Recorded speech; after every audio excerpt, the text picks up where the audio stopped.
Well, good morning, everyone. This is Roger Scott, Senior Strategist at the Trading Pub. I didn't think you guys were going to hear from me this morning. I'm in Orlando. I'm in Disney World. I'm about to go to the Animal Kingdom, but I wanted to do this quick video for you, not to leave you hanging, to give you my opinion for the day, give you some direction, and most importantly, give you some stocks that I'm looking at right now and explain to you why I like them and not. It's not going to be as detailed of a video. I'm not going to ask you to click on anything. Just wanted to do this for you so that you guys can have some directional bias going into today. So as you can see here, the S&P is now clearly below the 50-day, the 100-day moving average. We're coming to the 200-day. I think we're going to bounce around here. I don't think we're going to break through this level. There's not a lot of, there's not too much directional bias here, and I'm not seeing a major breakthrough. In terms of the QQQ, but we could have some more downside. Fridays could be wanky. Fridays, remember, there's not a lot of follow-through on Fridays in comparison to, like, say, Monday or Tuesdays. A lot of hedge funds, a lot of algos are done with their buffoonery, so we could expect a listless day. Very important that you don't trade the first hour. Let the market set its tone so you know exactly where we are and where we're going. Don't believe the nonsense that says you got to trade the first hour of the day. That's amateur hour. It's a great time to unload trades. So again, we're below all the major we're below all the major averages on the Nasdaq as well, and it looks like we're heading lower. My suggestion would be intraday to keep your eye on the low and whether we start moving higher, this bar moves higher towards the averages or away from the averages. If it moves away from the averages, that means the tech can't hold up.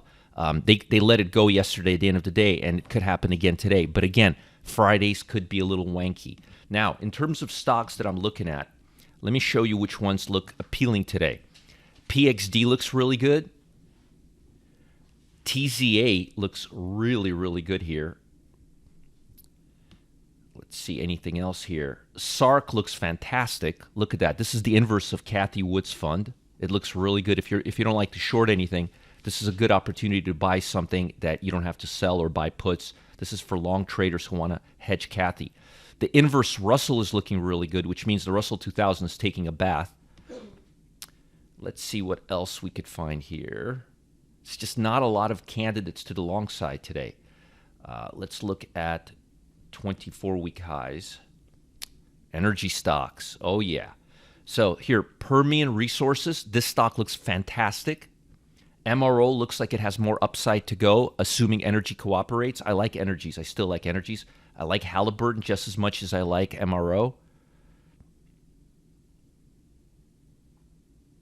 This SM Energy looks fantastic. We've already talked about the inverse Russell 2000. Matador Resources looks fantastic. EOG looks fantastic. Notice I'm focusing mostly on resource stocks. And if you have one energy stock, doesn't mean you have to buy all of them. Hess looks really good here. Murphy Oil looks fantastic. They really do. All the energy stocks just look really, really good. Earthstone Energy looks good. ERF looks good. The stock looks good. It looks like it's breaking out of this range. I like this stock. TTE looks pretty good.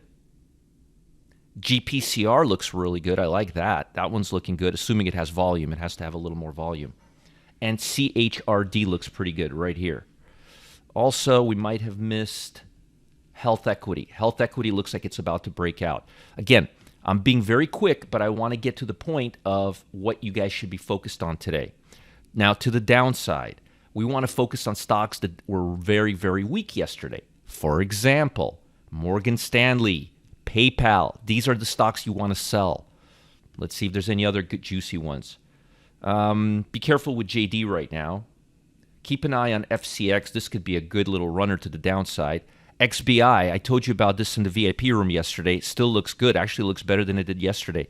Basic Materials looks like it can run some more. Consumer Discretionary definitely looks like it can run some more. Those are all the ETFs I gave you yesterday. Right here, CCI still looks good. Unity, not yet, but if it runs, put a little alert right here at 2680. And again, home builders look nasty too, right here. Very, very nasty. Some other stocks that are on the downside, Discover, DFS looks really bad. Merck looks bad, but give it a little time this morning. They've been really beaten down, the healthcare stocks. So we'll keep an eye on those. Carrier Global. I called the stock out a couple of days ago. Moderna. Oh yeah, Moderna. There's Moderna. You guys know how much I like trading Moderna. Texas Instrument is looking really bearish. PLD is looking really, really bearish. A lot of these stocks are stocks we've been trading all week. IBM is getting beaten down, but it's a choppy stock, but it can really go. STM is in play today, and I think we're almost done. Oop, there's some more. Fidelity, FIS, only if it breaks down. Carvana is definitely in play to the downside right now. Albemarle is in play to the downside. KNX is in play to the downside. And ABNB is in play to the downside. There's clearly a lot more stocks to the downside, which could be a big problem, because if we have a reversal today, especially after the first couple hours, you're going to get stuck in these stocks. So it's very important that you give the market time to show its hand, then start jumping in. Don't be a buffoon and start jumping into these stocks early in the morning, because you can get into a really nasty bear trap. Let's see if the market really decides to go down, and if it does, these candidates that I just gave you will make very good shorts. But you got to make sure they're trading near their lows all day. You got to make sure they're not bouncing when the market comes up for a couple of points, and you got to make sure everything is lining up. I'm not going to be there today to guide you, so I want to make sure you have very clear instructions on what to do. If you have any questions, send me an email. I'll respond over the weekend. Roger@rogerscott.com. And I hope you guys have a great weekend, and I hope this gave you some directional bias of what to do and what not to do. It's going to be very important that you don't jump into these shorts first thing in the morning.